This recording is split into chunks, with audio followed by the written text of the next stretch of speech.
Greetings, my name is Dr. Tricia Rosengarten. Thanks so much for taking time to watch my video. My goal is to provide just a few basic tips on how you could use loose parts in your classroom and school settings. Loose parts is often just associated with play, but it can be such a vital component to learning.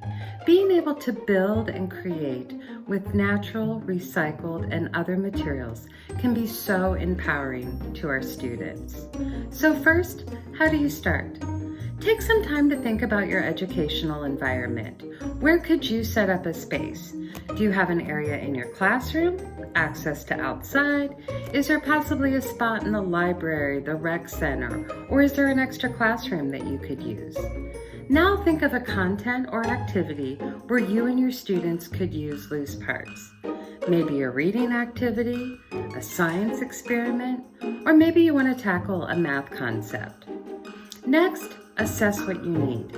Use of loose parts can create far more opportunities for engagement than just static materials and environment. So consider what materials you can use to create that impactful learning opportunity. What do you already have? What could you easily gather? And who could possibly help? I would give you some advice to say start small so you're not overwhelmed. Loose parts are easy to find and obtain, so I promise you your collection will grow in no time. Finally, how could you implement and assess? Use of loose parts can provide a playful but impactful standards-based approach. Some questions you should ask yourself. Are you going to provide the students with a problem to solve? What standard or standards do you want to accomplish? How will you assess that learning using the loose parts? Here's a very simple example based on a few items I found in my yard. One of the second grade math standards is to measure and estimate lengths in standard units. So gather some loose parts with your students and help them measure.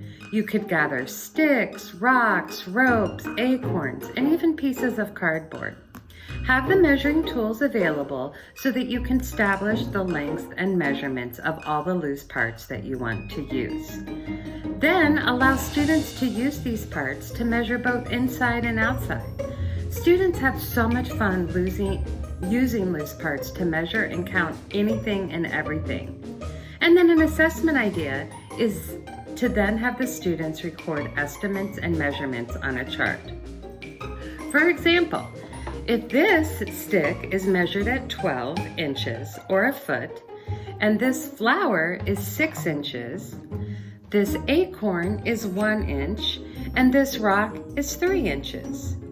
So, if we look at my book, Loose Parts Learning in K through 3 Classrooms, we could measure to find out that 1 flower, 1 rock, and 1 acorn equals the measurement of this book. So you do the math.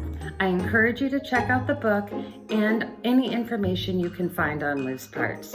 Cheers to loose parts learning. Thanks.